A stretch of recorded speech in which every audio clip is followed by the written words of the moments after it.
മഹാത്മാഗാന്ധിജി ഗുജറാത്തിലെ പോർബന്തറിലുള്ള സുദാമപുരി ഗ്രാമത്തിൽ പിതാവ് കരംചന്ദ് ഗാന്ധിയുടെയും മാതാവ് പുത്ലിബായിയുടെയും മകനായി 1869 ഒക്ടോബർ 2 മഹാത്മാഗാന്ധിജി ജനിക്കുന്നത്. ഗാന്ധിജിയുടെ ജന്മദിനമായ October 2 international non violence day ആയി ആചരിക്കുന്നു. ഗാന്ധിജിയുടെ ഗോത്രനാമമാകുന്നു, അതായത് ഗാന്ധിജിയുടെ സമുദായ നാമമാകുന്നു ബനിയ. കുടുംബ വീടാകുന്നു കീർത്തി മന്ദിർ. ഗാന്ധിജിയുടെ പൂർണ്ണനാമമാകുന്നു മോഹൻദാസ് കരംചന്ദ് ഗാന്ധി. ഗാന്ധിജിയുടെ ഭാര്യയുടെ പേരാകുന്നു കസ്തൂർബ ഗാന്ധി. ഗാന്ധിജിയുടെ 14ാമത്തെ വയസ്സിലാണ് കസ്തൂർബയുമായുള്ള വിവാഹം നടക്കുന്നത്. ആ സമയത്ത് കസ്തൂർബയുടെ പ്രായം 13 ആയിരുന്നു. ഗാന്ധിജിയുടെ മക്കളാകുന്നു ഹരിലാൽ, മണിലാൽ, രാംദാസ്, ദേവദാസ്. മഹാത്മാഗാന്ധിജി 1888 അതായത് അദ്ദേഹത്തിന്റെ 19ാം വയസ്സിലാണ് ഇംഗ്ലണ്ടിലെ യൂണിവേഴ്സിറ്റി കോളേജ് ഓഫ് ലണ്ടനിൽ നിയമപഠനത്തിന് ചേരുന്നത്. അദ്ദേഹം 1891 അതായത് അദ്ദേഹത്തിന്റെ 22ാമത്തെ വയസ്സിൽ ലണ്ടനിൽ നിന്നും നിയമബിരുദം നേടി ബാരിസ്റ്ററായി. ബാപ്പു, ബാപ്പുജി, മഹാത്മാ എന്നീ പേരുകളിലും ഗാന്ധിജി അറിയപ്പെടുന്നു. മഹാത്മാഗാന്ധിജിയുടെ ആത്മകഥയുടെ അതായത് മഹാത്മാഗാന്ധിജിയുടെ ഓട്ടോബയോഗ്രഫിയുടെ പേരാകുന്നു എന്റെ സത്യാന്വേഷണ പരീക്ഷണങ്ങൾ. ഗാന്ധിജിയെ ചെറുപ്പത്തിൽ ഏറ്റവും കൂടുതൽ സ്വാധീനം ചെലുത്തിയ നാടകത്തിന്റെ പേരാകുന്നു ഹരിചന്ദ്ര നാടകം. മഹാത്മാഗാന്ധിജി 1893 അതായത് അദ്ദേഹത്തിന്റെ 24ാമത്തെ വയസ്സിൽ സൗത്ത് ആഫ്രിക്കയിലുള്ള ദാദാ അബ്ദുള്ള ആൻഡ് കമ്പനിയിൽ ലോ പ്രാക്ടീഷണറായി ജോയിൻ ചെയ്തു. ആ സമയത്ത് അതായത് 1893 മഹാത്മാഗാന്ധിജി സൗത്ത് ആഫ്രിക്കയിലെ ഡർബനിൽ നിന്നും വിക്ടോറിയയിലേക്ക് ഫസ്റ്റ് ക്ലാസ് ടിക്കറ്റ് എടുത്ത് ട്രെയിനിൽ യാത്ര ചെയ്യുന്ന സമയത്ത് താൻ ഒരു കറുത്തവർഗക്കാരനാണ് എന്ന കാരണത്താൽ അവിടുത്തെ വെള്ളക്കാരായ ഉദ്യോഗസ്ഥർ പീറ്റർ മാരിസ്ബർഗ് എന്ന റെയിൽവേ സ്റ്റേഷനിൽ എത്തിയപ്പോൾ അദ്ദേഹത്തെ ഫസ്റ്റ് ക്ലാസ് കമ്പാർട്ട്മെന്റിൽ നിന്നും പിടിച്ചു പുറത്താക്കി. അന്ന് അദ്ദേഹം ആ റെയിൽവേ സ്റ്റേഷനിൽ തങ്ങുകയാണുണ്ടായത്. ആ സമയത്ത് ഗാന്ധിജി എടുത്ത ശക്തമായ തീരുമാനമായിരുന്നു, ഇവിടത്തെ വർണ്ണവിവേചനത്തിനെതിരെ ഞാൻ പോരാടും. തൊട്ടടുത്ത വർഷം തന്നെ അതായത് 1894 മഹാത്മാഗാന്ധിജി സൗത്ത് ആഫ്രിക്കയിലെ ഇന്ത്യക്കാർക്ക് വേണ്ടി സൗത്ത് ആഫ്രിക്കയിലെ ഇന്ത്യക്കാർ അനുഭവിക്കുന്ന വർണ്ണ വിവേചനത്തിനെതിരെ നേറ്റാൾ ഇന്ത്യൻ കോൺഗ്രസ് എന്ന സംഘടന രൂപീകരിച്ചു. ആ സംഘടനയുടെ പേരാകുന്നു നേറ്റാൾ ഇന്ത്യൻ കോൺഗ്രസ്. ഗാന്ധിജിയുടെ രാഷ്ട്രീയ പരീക്ഷണശാലയാകുന്നു സൗത്ത് ആഫ്രിക്ക. ഗാന്ധിജിയുടെ രാഷ്ട്രീയ പരീക്ഷണശാലയാകുന്നു സൗത്ത് ആഫ്രിക്ക. 1901 മഹാത്മാഗാന്ധിജി ആദ്യമായി കോൺഗ്രസ് സമ്മേളനത്തിൽ പങ്കെടുക്കുന്നത്. മഹാത്മാഗാന്ധിജി ആദ്യമായി കോൺഗ്രസ് സമ്മേളനത്തിൽ പങ്കെടുക്കുന്ന വർഷമാകുന്നു 1901. 1903 ഗാന്ധിജി സൗത്ത് ആഫ്രിക്കയിൽ വച്ചിട്ടാണ് ഇന്ത്യൻ ഒപ്പീനിയൻ എന്ന പത്രം പ്രസിദ്ധീകരിക്കുന്നത്. ഈ പത്രം ഹിന്ദി, ഇംഗ്ലീഷ്, ഗുജറാത്തി, തമിഴ് എന്നീ ഭാഷകളിലാണ് പ്രസിദ്ധീകരിച്ചത്. ഗാന്ധിജിയെ സ്വാധീനിച്ച പുസ്തകത്തിന്റെ പേരാകുന്നു അൻ ടു ദിസ് ലാസ്റ്റ്. അൻ ടു ദിസ് ലാസ്റ്റ് എന്ന പുസ്തകം എഴുതിയത് ജോൺ റസ്കിൻ ആകുന്നു. ഈ പുസ്തകത്തിന്റെ ഗുജറാത്തി പരിഭാഷയിൽ ഈ പുസ്തകത്തിന്റെ പേര് വരുന്നത് സർവോദയം എന്നാകുന്നു. അൻ ടു ദിസ് ലാസ്റ്റ് എന്നുള്ളതിന്റെ ഡയറക്റ്റ് മലയാളം മീനിങ് ചോദിച്ചാൽ ഈ അന്ത്യം വരെ എന്നാകുന്നു. അപ്പോൾ നമ്മൾ പറഞ്ഞത് ഗാന്ധിജിയെ സ്വാധീനിച്ച പുസ്തകം എന്ന് പറയുന്നത് ജോൺ റസ്കിന്റെ അൻ ടു ദിസ് ലാസ്റ്റ് എന്ന പുസ്തകമാകുന്നു. Phoenix settlement. ഫീനിക്സ് സെറ്റിൽമെന്റ് എന്നത് മഹാത്മാഗാന്ധിജി 1904 സൗത്ത് ആഫ്രിക്കയിലെ ഡർബനിൽ സ്ഥാപിച്ച ഒരു ഫാമും ആശ്രമവും കൂടിയ ഒരിടമാകുന്നു. 100 ഏക്കർ സ്ഥലത്തായിട്ടാണ് ഗാന്ധിജി ഇത് സ്ഥാപിച്ചത്. ഗാന്ധിജി ആദ്യമായി സത്യാഗ്രഹം നടത്തുന്നത് സൗത്ത് ആഫ്രിക്കയിൽ വെച്ചാണ്. വർഷം 1906. 1906 സൗത്ത് ആഫ്രിക്കയിൽ വെച്ചാണ് മഹാത്മാഗാന്ധിജി ആദ്യമായി സത്യാഗ്രഹം നടത്തുന്നത്. എന്നാൽ മഹാത്മാഗാന്ധിജിയുടെ ഇന്ത്യയിലെ ആദ്യ സത്യാഗ്രഹം എന്നത് 1917 ബീഹാറിൽ വെച്ച് നടന്ന ചമ്പാരൻ സത്യാഗ്രഹമാകുന്നു. മഹാത്മാഗാന്ധിജിയുടെ ഇന്ത്യയിലെ ആദ്യ സത്യാഗ്രഹം എന്നത് 1917 ബീഹാറിൽ വെച്ച് നടന്ന ചമ്പാരൻ സത്യാഗ്രഹമാകുന്നു. 1907 മഹാത്മാഗാന്ധിജി തന്റെ 38ാം വയസ്സിൽ ബ്രഹ്മചര്യം ജീവിതവ്രതമാക്കി. മഹാത്മാഗാന്ധിജി തന്റെ ആദ്യ പുസ്തകമായ ഹിന്ദു സ്വരാജ് ഗുജറാത്തി ഭാഷയിൽ രചിക്കുന്നത് 1909. 1909 മഹാത്മാഗാന്ധിജി തന്റെ ആദ്യ പുസ്തകമായ ഹിന്ദു സ്വരാജ് ഗുജറാത്തി ഭാഷയിൽ രചിക്കുന്നത്. മഹാത്മാഗാന്ധിജി 1910 സൗത്ത് ആഫ്രിക്കയിലെ ജോഹന്നാസ്ബർഗിൽ തുടങ്ങിയ ആശ്രമത്തിന്റെ പേരാകുന്നു ടോൾസ്റ്റോയ് ഫാം. മഹാത്മാഗാന്ധിജി 1910 സൗത്ത് ആഫ്രിക്കയിലെ ജോഹന്നാസ്ബർഗിൽ തുടങ്ങിയ ആശ്രമത്തിന്റെ പേരാകുന്നു ടോൾസ്റ്റോയ് ഫാം. മഹാത്മാഗാന്ധിജി 1915 ജനുവരി 9 സൗത്ത് ആഫ്രിക്കയിൽ നിന്നും ഇന്ത്യയിലേക്ക് തിരിച്ചെത്തുന്നത്. മഹാത്മാഗാന്ധിജി 1915 ജനുവരി 9 സൗത്ത് ആഫ്രിക്കയിൽ നിന്നും ഇന്ത്യയിലേക്ക് തിരിച്ചെത്തുന്നത്. 2003 മുതൽ ജനുവരി 9 പ്രവാസി ദിനമായി നമ്മൾ ആചരിക്കുന്നു. മഹാത്മാഗാന്ധിജിയുടെ രാഷ്ട്രീയ ഗുരുവാകുന്നു ഗോപാലകൃഷ്ണ ഗോഖലെ. മഹാത്മാഗാന്ധിജി ജവഹർലാൽ നെഹ്റുവിനെ ആദ്യമായി കണ്ടുമുട്ടുന്നത് 1916 ഉത്തർപ്രദേശിലെ ലക്നൌവിൽ വെച്ചാണ്. മഹാത്മാഗാന്ധിജി പങ്കെടുത്ത ആദ്യ പൊതുപരിപാടി എന്നത് 1916 ബനാറസ് ഹിന്ദു യൂണിവേഴ്സിറ്റിയുടെ ഇനാഗ്രേഷനുമായി ബന്ധപ്പെട്ടാണ്. 1917 ചമ്പാരൻ സത്യാഗ്രഹം, 1918 ഖേദ സത്യാഗ്രഹം, 1918 തന്നെ അഹമ്മദാബാദ് മിൽ പണിമുടക്ക്, ഇതിനെല്ലാം തന്നെ നേതൃത്വം വഹിച്ചത് മഹാത്മാഗാന്ധിജിയാണ്. ഈ സത്യാഗ്രഹ സമരങ്ങൾ എന്താണെന്ന് പറഞ്ഞു തരാം. ആദ്യം നമുക്ക് 1917 ചമ്പാരൻ സത്യാഗ്രഹം എന്താണെന്ന് നോക്കാം. 1917 ചമ്പാരൻ സത്യാഗ്രഹത്തിന് കാരണമാകുന്നത് തീൻ കാത്തിയ നിയമം ആകുന്നു. തീൻ കാത്തിയ നിയമം എന്താണെന്ന് പറഞ്ഞു തരാം. ഹിന്ദിയിൽ തീൻ എന്ന് പറഞ്ഞാൽ 3 എന്നാണ് അർത്ഥമെന്ന് നമുക്കറിയാമല്ലോ. അതായത് തീൻ കാത്തിയ നിയമം കൊണ്ട് ഉദ്ദേശിക്കുന്നത് ഭൂമിയുടെ 3 ഭാഗം നീലം കൃഷി ചെയ്യണമെന്ന ബ്രിട്ടീഷുകാരുടെ നിയമത്തിനെതിരെ 1917 ബീഹാറിലെ ചമ്പാരൻ ജില്ലയിൽ വെച്ച് മഹാത്മാഗാന്ധിജി നടത്തിയ സത്യാഗ്രഹമാകുന്നു ചമ്പാരൻ സത്യാഗ്രഹം. ചമ്പാരൻ സത്യാഗ്രഹത്തിന് ശേഷം ഗാന്ധിജി നയിച്ച രണ്ടാമത്തെ പ്രധാന സമരമാകുന്നു ഖേദ സത്യാഗ്രഹം. ഖേദ സത്യാഗ്രഹം നടക്കുന്നത് 1918 1918 ഗുജറാത്തിലെ ഖേദ ജില്ലയിൽ കർഷകരുടെ മേൽ ബ്രിട്ടീഷുകാർ ചുമത്തിയ അമിത നികുതിക്കെതിരെ ഗാന്ധിജി നയിച്ച സത്യാഗ്രഹ സമരമാകുന്നു 1918 ഖേദ സത്യാഗ്രഹം. 1918 തന്നെ നടന്ന അഹമ്മദാബാദ് മിൽ പണിമുടക്കിനും നേതൃത്വം വഹിച്ചത് മഹാത്മാഗാന്ധിജിയാകുന്നു. കർഷകർക്ക് കൊടുത്തിരുന്ന വളരെ കുറഞ്ഞ വേതനത്തിനെതിരെയും അതുപോലെ അവർക്ക് കൊടുത്തിരുന്ന പ്ലേഗ് ബോണസ് നിർത്തലാക്കിയതിനെ തുടർന്നും ഗാന്ധിജി മരണം വരെ ആദ്യമായി നിരാഹാര സമരം നടത്തിയ സമരം കൂടിയാകുന്നു 1918 അഹമ്മദാബാദ് മിൽ പണിമുടക്ക്. മഹാത്മാഗാന്ധിജിയുടെ ഈ സത്യാഗ്രഹ സമരത്തെ തുടർന്ന് തൊഴിലാളികൾക്ക് 35% ശമ്പള വർധനവ് കിട്ടി. ഗാന്ധി ഇൻ ചമ്പാരൻ എന്ന ബുക്ക് എഴുതിയത് DG ടെൻഡുൽക്കർ ആകുന്നു. DG ടെൻഡുൽക്കർ അദ്ദേഹത്തിന്റെ ഗാന്ധി ഇൻ ചമ്പാരൻ എന്ന ബുക്കിൽ പറയുന്നു, മനുഷ്യരക്തം ഇല്ലാത്ത ഒരു പെട്ടി നീലം പോലും ഇംഗ്ലണ്ടിൽ എത്തിയിരുന്നില്ല. മഹാത്മാഗാന്ധിജിയുടെ രാഷ്ട്രീയ പ്രവേശനം 1919 റൗലത്ത് സത്യാഗ്രഹ സഭയിലൂടെ ആയിരുന്നു. 1919 ബ്രിട്ടീഷുകാർ കൊണ്ടുവന്ന ഒരു കരി നിയമമായിരുന്നു റൗലത്ത് ആക്ട്. 1919 ബ്രിട്ടീഷുകാർ കൊണ്ടുവന്ന ഒരു ബ്ലാക്ക് ആക്ട് ആയിരുന്നു റൗലത്ത് ആക്ട്. ബ്രിട്ടീഷുകാർ കൊണ്ടുവന്ന റൗലത്ത് ആക്ടിലൂടെ ഇന്ത്യയിലെ ജനങ്ങളുടെ മൗലിക അവകാശങ്ങൾ നിഷേധിക്കുകയും അവരുടെ സ്വാതന്ത്ര്യം നിയന്ത്രിക്കുകയും മാത്രമല്ല ഇന്ത്യക്കാരെ വിചാരണ കൂടാതെ തടവിലാക്കാനുള്ള നിയമം അനുവദിക്കുകയും ചെയ്തു. 1919 ബ്രിട്ടീഷുകാർ കൊണ്ടുവന്ന കരി നിയമമായ റൗലത്ത് ആക്ടിനെതിരെ മഹാത്മാഗാന്ധിജി ആരംഭിച്ച പ്രസ്ഥാനമാകുന്നു സത്യാഗ്രഹ സഭ. ഈ സത്യാഗ്രഹ സഭ സ്ഥിതി ചെയ്യുന്നത് ബോംബെയിലെ മണി ഭവനിലാകുന്നു. റൗലത്ത് ആക്ടിനെതിരെ മഹാത്മാഗാന്ധിജി ആരംഭിച്ച സത്യാഗ്രഹ സഭയുടെ ആസ്ഥാനം എന്നത് ബോംബെയിലെ മണി ഭവനിൽ ആകുന്നു. പിന്നീട് ഗാന്ധിജി ബോംബെയിൽ വരുമ്പോഴെല്ലാം തന്നെ അദ്ദേഹത്തിന്റെ രാഷ്ട്രീയ പ്രസ്ഥാനങ്ങളുടെ ഹെഡ്ക്വാർട്ടേഴ്സായിട്ട് യൂസ് ചെയ്തിരുന്നതും ഈ മണി ഭവൻ ആയിരുന്നു. 1919 മഹാത്മാഗാന്ധിജി ആരംഭിച്ച പത്രമാകുന്നു യങ് ഇന്ത്യ. ഗാന്ധിജിയുടെ ആത്മകഥയുടെ അതായത് ഗാന്ധിജിയുടെ ഓട്ടോബയോഗ്രഫിയുടെ പേരാകുന്നു എൻ്റെ സത്യാന്വേഷണ പരീക്ഷണങ്ങൾ. That is the story of my experiment with truth. ഇത് ഗുജറാത്തി ഭാഷയിലാണ് മഹാത്മാഗാന്ധിജി എഴുതിയിട്ടുള്ളത്. ഇതിനെ ഇംഗ്ലീഷിലേക്ക് തർജ്ജമ ചെയ്തത് MD ദേശായി ആകുന്നു. ഗാന്ധിജി തൻ്റെ ആത്മകഥയായ എൻ്റെ സത്യാന്വേഷണ പരീക്ഷണങ്ങളിൽ എഴുതിയിട്ടുള്ളത് മഹാത്മാഗാന്ധിജിയുടെ 1921 വരെയുള്ള കാലയളവിൽ നടന്ന കാര്യങ്ങളാകുന്നു. മഹാത്മാഗാന്ധിജി നിസ്സഹകരണ പ്രസ്ഥാനത്തിന് തുടക്കം കുറിക്കുന്നത് 1920 നമ്മൾ ആദ്യം പറഞ്ഞിരുന്നു ഗാന്ധിജിയുടെ രാഷ്ട്രീയ പ്രവേശനം എന്നത് 1919 റൗലത്ത് സത്യാഗ്രഹ സഭയിലൂടെ ആയിരുന്നു എന്ന്. എന്നാൽ ഒരു കാര്യം പ്രത്യേകം ശ്രദ്ധിക്കണം, ഒരു ബഹുജന മുന്നേറ്റ രീതിയിൽ ഗാന്ധിജിയുടെ രാഷ്ട്രീയ പ്രവേശനം നമ്മൾ നോക്കുകയാണെങ്കിൽ അത് 1920 നിസ്സഹകരണ പ്രസ്ഥാനത്തിലൂടെ ആയിരുന്നു. ഓക്കെ, ഇനി എക്സാമിന് ചോദിക്കുകയാണ് ഗാന്ധിജിയുടെ രാഷ്ട്രീയ പ്രവേശനം റൗലത്ത് സത്യാഗ്രഹ സഭയിലൂടെ ആയിരുന്നോ നിസ്സഹകരണ പ്രസ്ഥാനത്തിലൂടെ ആയിരുന്നു എന്ന് ചോദിച്ചാൽ അതിന്റെ ആൻസർ എഴുതേണ്ടത് റൗലത്ത് സത്യാഗ്രഹ സഭയിലൂടെ ആയിരുന്നു. റൗലത്ത് സത്യാഗ്രഹ സഭ എന്നുള്ളത് ഓപ്ഷനിൽ ഇല്ല എങ്കിൽ നിസ്സഹകരണ പ്രസ്ഥാനം നമുക്ക് ഓപ്റ്റ് ചെയ്യാവുന്നതാണ്.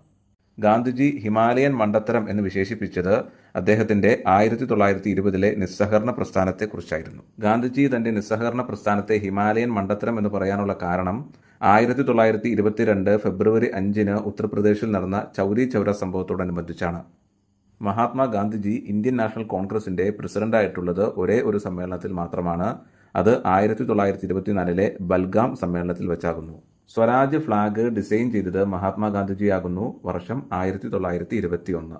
ഗാന്ധിജിയുടെ ഉപ്പ് സത്യാഗ്രഹത്തിന്റെ ഡേറ്റ് ഞാൻ പറയാം, ശ്രദ്ധിച്ച് കേൾക്കുക. ഗാന്ധിജിയുടെ ഉപ്പ് സത്യാഗ്രഹം ആരംഭിച്ച ഡേറ്റ് 1930 മാർച്ച് 12 പിന്നീട് 1930 ഏപ്രിൽ 5 ഗുജറാത്തിലെ ദണ്ഡി കടപ്പുറത്ത് എത്തിച്ചേർന്നു. 1930 ഏപ്രിൽ 6-ന് ഗാന്ധിജി ഉപ്പ് നിയമം ലംഘിച്ചു. അപ്പോൾ ഒരിക്കൽ കൂടി പറയാം, ഗാന്ധിജിയുടെ ഉപ്പ് സത്യാഗ്രഹ സമരം ആരംഭിച്ച ഡേറ്റ് 1930 മാർച്ച് 12, ദണ്ഡി കടപ്പുറത്ത് എത്തിയ ഡേറ്റ് 1930 ഏപ്രിൽ 5, ഉപ്പ് നിയമം ലംഘിച്ചത് 1930 ഏപ്രിൽ 6. അപ്പോൾ മാർച്ച് 12, ഏപ്രിൽ 5, ഏപ്രിൽ 6 വർഷമെല്ലാം സെയിം ആണ്, 1930. എന്നാൽ കേരളത്തിലെ ഉപ്പ് സത്യാഗ്രഹവുമായി സംബന്ധിച്ചുള്ള ഡേറ്റ് പറയാം, വർഷം സെയിം തന്നെയാണ്, 1930 തന്നെയാണ്. എന്നാൽ കേരളത്തിൽ ഉപ്പ് സത്യാഗ്രഹം ആരംഭിച്ച ഡേറ്റ് എന്ന് പറയുന്നത് ഏപ്രിൽ 13-നാകുന്നു. പയ്യന്നൂരിലെ കടപ്പുറത്ത് എത്തിയത് ഏപ്രിൽ 21-നാകുന്നു. പയ്യന്നൂരിൽ വെച്ച് ഉപ്പ് നിയമം ലംഘിച്ചത് ഏപ്രിൽ 23-നാകുന്നു. അപ്പോൾ ഏപ്രിൽ മാസങ്ങളിലാണ് കേരളത്തിലുള്ള ഉപ്പ് സത്യാഗ്രഹം നടന്നത്. April 13, April 21, April 23. ഗാന്ധിജിയുടെ മനസ്സാക്ഷി സൂക്ഷിപ്പുകാരൻ എന്ന് വിശേഷിപ്പിക്കപ്പെടുന്ന ദക്ഷിണേന്ത്യൻ നേതാവാകുന്നു രാജഗോപാലാചാരി. ഗാന്ധിജിക്ക് ഏറ്റവും ഇഷ്ടപ്പെട്ട ഗീതമായിരുന്നു വൈഷ്ണവ ജനത്തോ. ഇത് എഴുതിയത് നരസിംഹ മേത്ത ആകുന്നു. 1931 മാർച്ച് 5-നാണ് ഗാന്ധി ഇർവിൻ ഉടമ്പടി നടക്കുന്നത്. ഇർവിൻ എന്നുള്ളത് ആ സമയത്തെ ഇന്ത്യയുടെ വൈസ്രോയുടെ പേരാകുന്നു, ഇർവിൻ പ്രഭു. ഇർവിൻ പ്രഭുവും ഗാന്ധിജിയുമായിട്ട് നടക്കുന്ന ഉടമ്പടിയാകുന്നു ഗാന്ധി ഇർവിൻ ഉടമ്പടി. ഇതിൻ്റെ വർഷം 1931 മാർച്ച് 5-നാകുന്നു. ഈ ഉടമ്പടിയുടെ ഭാഗമായിട്ടാണ് രണ്ടാം വട്ടമേശ സമ്മേളനത്തിൽ മഹാത്മാഗാന്ധിജി പങ്കെടുക്കുന്നത്. ഈ രണ്ടാം വട്ടമേശ സമ്മേളനത്തിൽ മഹാത്മാഗാന്ധിജിക്കൊപ്പം സരോജിനി നായിഡുവും മദൻ മോഹൻ മാളവ്യയും ഉണ്ടായിരുന്നു. 1932 പൂന ഉടമ്പടി എന്നത് മഹാത്മാഗാന്ധിജിയും ഡോക്ടർ BR അംബേദ്കറുമായിട്ടാണ് നടന്നത്. ഇത് നടന്ന സ്ഥലം മഹാരാഷ്ട്രയിലെ പൂനെയിലുള്ള യർവാദ ജയിലിൽ വെച്ചാകുന്നു. യർവാദ ജയിലിൽ മഹാത്മാഗാന്ധിജി മരണം വരെ നിരാഹാര സത്യാഗ്രഹം നടന്നതിൻ്റെ ഭാഗമായിട്ടാണ് ഡോക്ടർ BR അംബേദ്കറും മഹാത്മാഗാന്ധിജിയും തമ്മിൽ 1932 പൂന ഉടമ്പടി നടക്കുന്നത്. മഹാത്മാഗാന്ധിജിയുടെ ആത്മീയ പിൻഗാമിയുടെ പേരാകുന്നു വിനോബ ഭാവെ. 1940 മഹാത്മാഗാന്ധിജി വ്യക്തി സത്യാഗ്രഹത്തിനായി തിരഞ്ഞെടുത്തത് വിനോബ ഭാവെ ആയിരുന്നു. മഹാത്മാഗാന്ധിജിയുമായി ബന്ധപ്പെട്ട കുറച്ച് ഫാക്ട്സ് കൂടി നമുക്ക് പഠിക്കുവാനുണ്ട്. അവയാകുന്നു: മഹാത്മാഗാന്ധിജിയുടെ ഭാര്യയായ കസ്തൂർബ ഗാന്ധി മരണപ്പെടുന്നത് 1944 മഹാരാഷ്ട്രയിലെ പൂനെയിലുള്ള അഗാഖാൻ കൊട്ടാരത്തിൽ തടങ്കലിലായിരിക്കവെയാണ് കസ്തൂർബ ഗാന്ധി മരണപ്പെടുന്നത്. മഹാത്മാഗാന്ധിജി മരണപ്പെടുന്നത് 1948 ജനുവരി 30 ബിർള മന്ദിരത്തിൽ വെച്ചാണ് മഹാത്മാഗാന്ധിജി മരണപ്പെടുന്നത്. 1947 ഓഗസ്റ്റ് 15 ഇന്ത്യക്ക് സ്വാതന്ത്ര്യം ലഭിക്കുന്ന സമയത്ത് മഹാത്മാഗാന്ധിജി പശ്ചിമ ബംഗാളിലെ കൊൽക്കത്തയിലുള്ള നവഗാലിയിലെ വർഗീയ കലാപങ്ങൾ ശമിപ്പിക്കുകയായിരുന്നു. ആ സമയത്തും ഗാന്ധിജി അഹിംസയും സമാധാനവും പ്രചരിപ്പിക്കുവാനുള്ള പരിശ്രമത്തിലാണ് ഉണ്ടായിരുന്നത്. അതിനാൽ ദില്ലിയിൽ നടന്ന സ്വാതന്ത്ര്യ ദിനാഘോഷത്തിൽ ഗാന്ധിജിക്ക് പങ്കെടുക്കാൻ കഴിഞ്ഞില്ല. മഹാത്മാഗാന്ധിജി കേരള സന്ദർശനം നടത്തിയത് 5 പ്രാവശ്യമാണ്. അതിൻ്റെ വർഷങ്ങൾ പറയാം: 1920, 1925, 1927, 1934, 1937. ഇങ്ങനെ വരുന്ന 5 പ്രാവശ്യങ്ങളായിട്ടാണ് മഹാത്മാഗാന്ധിജി കേരള സന്ദർശനം നടത്തിയത്. ഓൾ ഇന്ത്യൻ ഹരിജൻ സമാജം 1932 സ്ഥാപിച്ചത് മഹാത്മാഗാന്ധിജിയാകുന്നു. സേവാഗ്രാം ആശ്രമം സ്ഥാപിച്ചതും മഹാത്മാഗാന്ധിജിയാകുന്നു. മഹാരാഷ്ട്രയിലെ വാർധ എന്ന സ്ഥലത്ത് 1936 മഹാത്മാഗാന്ധിജി സേവാഗ്രാം ആശ്രമം സ്ഥാപിക്കുന്നത്. ഗാന്ധിയൻ ആശയങ്ങൾ അടങ്ങിയിരിക്കുന്ന മാർഗനിർദ്ദേശക തത്വങ്ങളെ അറിയപ്പെടുന്നത് സർവോദയ തത്വങ്ങൾ എന്നാകുന്നു. NSS എന്ന് അറിയപ്പെടുന്ന നാഷണൽ സർവീസ് സ്കീമിൻ്റെ പ്രവർത്തന തത്വങ്ങൾ സർവോദയ തത്വങ്ങളെ അടിസ്ഥാനപ്പെടുത്തിയാണ് പ്രവർത്തിക്കുന്നത്. 1937 മഹാത്മാഗാന്ധിജി മഹാരാഷ്ട്രയിലെ വാർധ എന്ന സ്ഥലത്ത് ഒരു വിദ്യാഭ്യാസ പദ്ധതി അവതരിപ്പിച്ചു. ഇതിനെ വാർധ പദ്ധതി എന്നറിയപ്പെടുന്നു. ഈ വാർധ പദ്ധതിയിലാണ് ഗാന്ധിജി നെയ്യ് താലീം എന്ന വിദ്യാഭ്യാസ ആശയം അവതരിപ്പിച്ചതും. നെയ്യ് താലീമിൻ്റെ പ്രായോഗിക വശം എന്നത് തൊഴിൽ അധിഷ്ഠിത വിദ്യാഭ്യാസമാകുന്നു. സത്യവും അഹിംസയും 2 ശ്വാസകോശങ്ങളാണെന്ന് ഗാന്ധിജി വിശ്വസിച്ചു. നമുക്കിനി ഗാന്ധി ഇർവിൻ ഉടമ്പടിയിലെ പ്രധാനപ്പെട്ട 2 പോയിന്റുകൾ ഒന്ന് നോക്കാം. അവയാകുന്നു: അതിൽ ഒന്നാമത്തേതാകുന്നു, പ്രക്ഷോഭകാലത്ത് അക്രമപ്രവർത്തനങ്ങളിൽ ഏർപ്പെട്ടവരെ ഒഴികെയുള്ള എല്ലാ രാഷ്ട്രീയ തടവുകാരെയും വിട്ടയക്കും. രണ്ടാമത്തേതാകുന്നു, തീരപ്രദേശത്ത് ഉപ്പുണ്ടാക്കാൻ ഇന്ത്യക്കാരെ അനുവദിക്കും. സിവിൽ നിയമലംഘന പ്രസ്ഥാനം നിർത്തിവെക്കും. കൂടാതെ 2ാം വട്ടമേശ സമ്മേളനത്തിൽ പങ്കെടുക്കും. അടുത്തത് നമ്മൾ പഠിക്കാൻ പോകുന്നത് വളരെ പ്രധാനപ്പെട്ട ഒരു പോയിന്റാകുന്നു. ദാറ്റ് ഈസ് ഉപ്പ് നിയമലംഘനത്തിൻ്റെ ഭാഗമായി മഹാത്മാഗാന്ധിജി മുന്നോട്ട് വെച്ച ആവശ്യങ്ങൾ. അതിൽ ഒന്നാമത്തേതാകുന്നു, ഉപ്പ് നികുതി എടുത്തു കളയുക. 2, കൃഷിക്കാർക്ക് 50% നികുതി ഇളവ് നൽകുക. 3, വിദേശ വസ്തുക്കളുടെ ഇറക്കുമതിക്ക് ചുമത്തുന്ന നികുതി വർദ്ധിപ്പിക്കുക. 4, രാഷ്ട്രീയ തടവുകാരെ വിട്ടയക്കുക. 5, സൈനിക ചെലവും ഉയർന്ന ഉദ്യോഗസ്ഥരുടെ ശമ്പളവും വെട്ടിക്കുറയ്ക്കുക. 6, ഇന്ത്യക്കാരെ നിരീക്ഷിക്കുന്നതിനായി നിയോഗിച്ചിട്ടുള്ള രഹസ്യാന്വേഷണ വിഭാഗത്തെ പിരിച്ചുവിടുക. 7, തീരദേശ കപ്പൽ ഗതാഗതം ആരംഭിക്കുക. 8, സമ്പൂർണ്ണ മദ്യനിരോധനം നടപ്പാക്കുക. ഗാന്ധി എന്ന സിനിമയുടെ ഡയറക്ടറാകുന്നു റിച്ചാർഡ് ആറ്റൻബറോ. ഈ സിനിമയിൽ ഗാന്ധിയായി അഭിനയിച്ച നടന്റെ പേരാകുന്നു ബെൻ കങ്സ്ലി. ഇനി മഹാത്മാഗാന്ധിജിയെക്കുറിച്ച് എഴുതിയിട്ടുള്ള കുറച്ച് ബുക്സിന്റെ പേര് വായിക്കാം. ഇന്ത്യ ആഫ്റ്റർ ഗാന്ധി, ഈ ബുക്ക് എഴുതിയിട്ടുള്ളത് രാമചന്ദ്ര ഗുഹ ആകുന്നു. ഗാന്ധിയും ഗോഡ്സെയും, ഇത് എഴുതിയത് NV കൃഷ്ണവാര്യർ ആകുന്നു. ബാബുജി എൻ്റെ ഗുരുനാഥൻ, ഈ ഒരു കൃതി എഴുതിയിട്ടുള്ളത് വെള്ളത്തോൾ ആകുന്നു. അതുപോലെ മലയാളത്തിൽ ആദ്യമായി ഗാന്ധിജിയുടെ ജീവചരിത്രം എഴുതിയത് K രാമകൃഷ്ണപിള്ളയാകുന്നു. ദ മേക്കിംഗ് ഓഫ് മഹാത്മ എന്ന ഫിലിമിന്റെ ഡയറക്ടറാകുന്നു Shyam Benegal.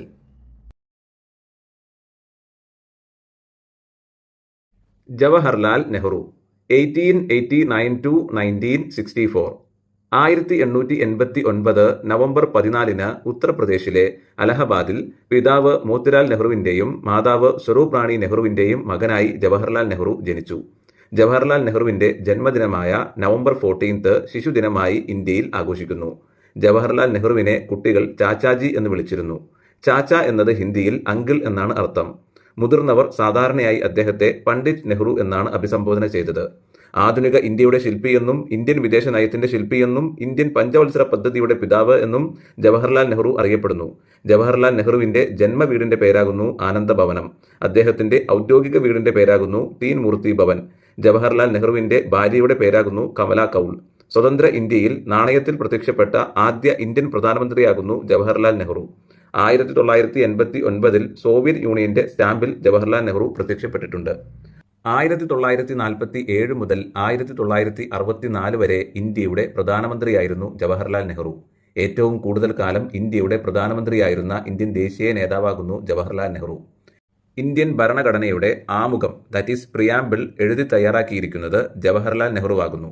1946 December 13 Indian constituent അസംബ്ലിയിൽ ലക്ഷ്യപ്രമേയങ്ങൾ, അതായത് ഒബ്ജക്റ്റീവ് റെസൊല്യൂഷൻ എന്ന പേരിൽ ജവഹർലാൽ നെഹ്റു അവതരിപ്പിച്ച കാര്യങ്ങളാണ് ഇന്ത്യൻ കോൺസ്റ്റിറ്റ്യൂഷന്റെ ആമുഖമായി വന്നിട്ടുള്ളത്. ഇന്ത്യയുടെ രത്നം എന്ന് മണിപ്പൂരിനെ വിശേഷിപ്പിച്ചത് ജവഹർലാൽ നെഹ്റു ആകുന്നു.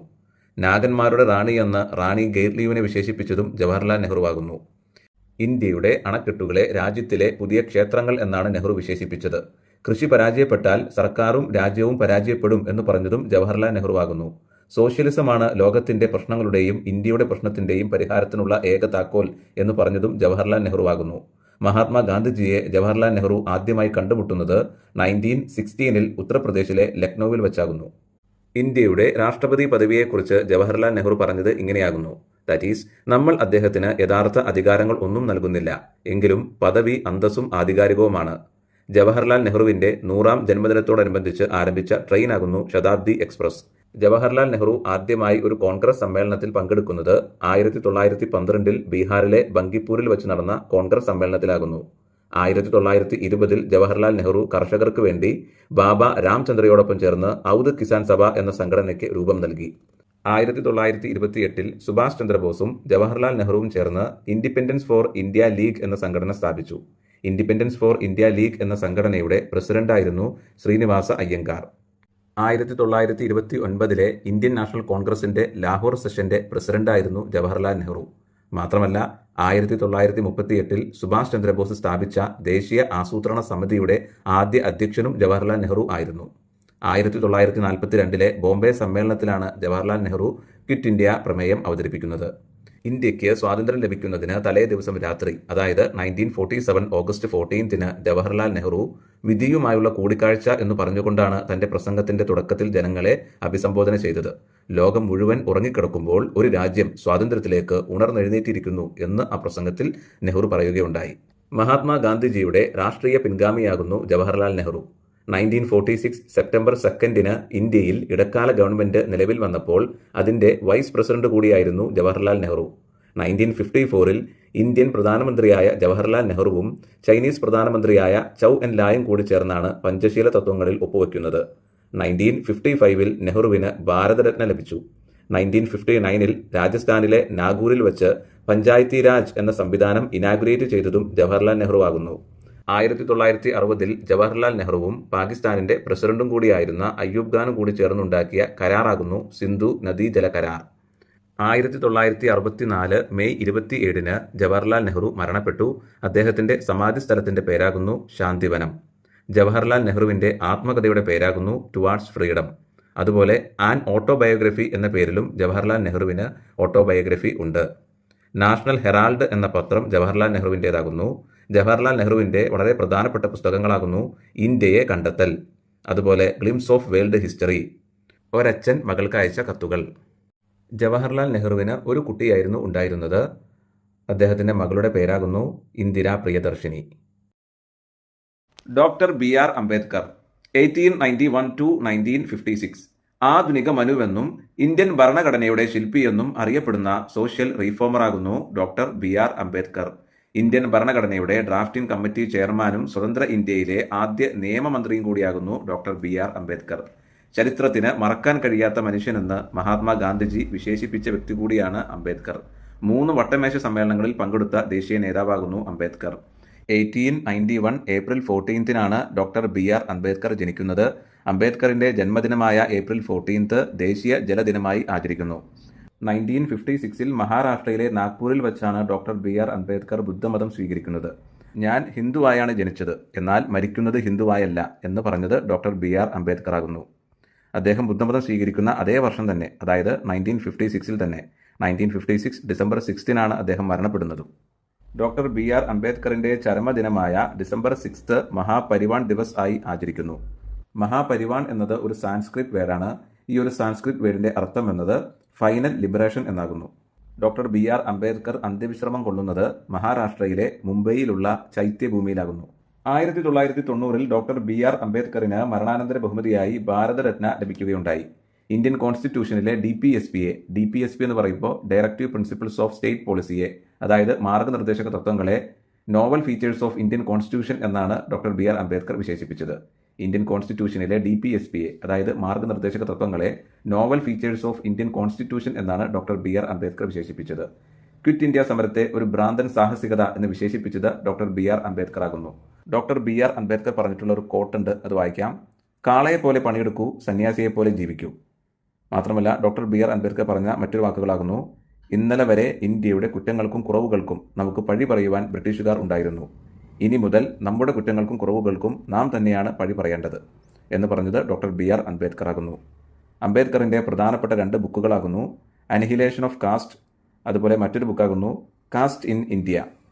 ഡോക്ടർ ബി ആർ അംബേദ്കറുമായി ബന്ധപ്പെട്ട ഒരു 7 ഫാക്ട്സ് കൂടി പറയാനുണ്ട്, അതുകൂടി പറയാം.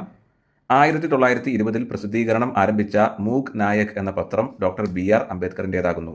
1923 ബഹിഷ്കൃത ഹിതകാരിണി സഭ സ്ഥാപിച്ചതും ഡോക്ടർ ബി ആർ അംബേദ്കർ ആകുന്നു. ബഹിഷ്കൃത് എന്നത് ഒരു ഹിന്ദി പദമാകുന്നു.